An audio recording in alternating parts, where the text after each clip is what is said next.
আসসালামু আলাইকুম। আশা করি তোমরা সকলেই ভালো আছো। আজকে আমি পদার্থবিজ্ঞান আর একটি গুরুত্বপূর্ণ টপিক নিয়ে তোমাদের সাথে আলোচনা করব।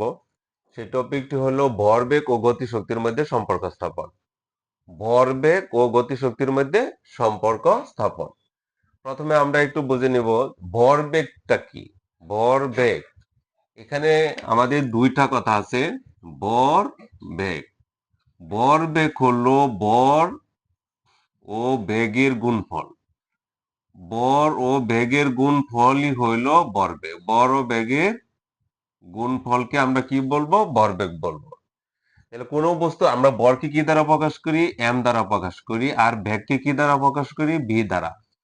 তাই বর যদি এম হয় আর বেগ যদি বি হয়, যেহেতু বর এবং বেগের গুণফলকে ভরবেগ বলা হয়, তাহলে ভরবেগ কি হবে?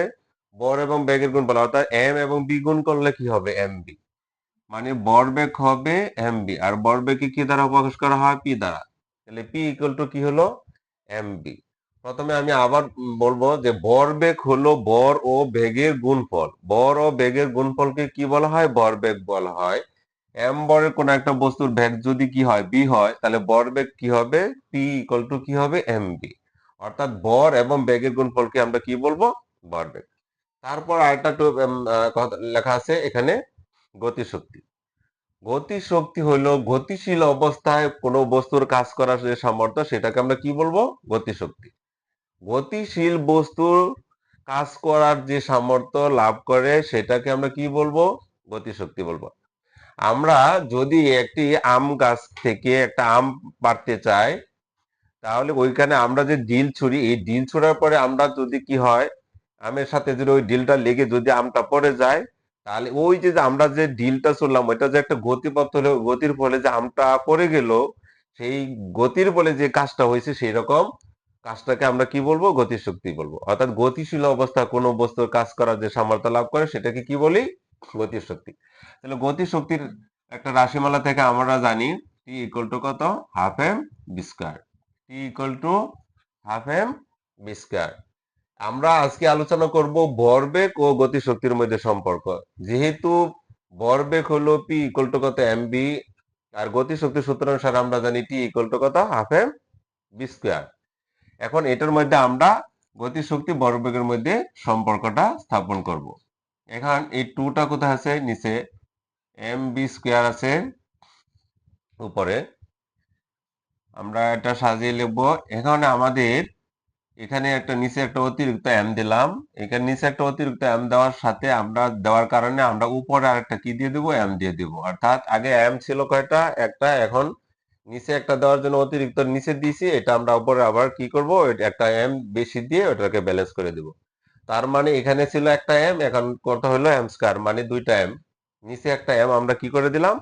অতিরিক্ত বসায় দিলাম। এখানে কত হলো? M square V square. এটার পরিবর্তে আমরা যদি এম বি লিখে উপরে দেই, তাহলে একই মান বোঝাবে। নিচে আছে কত?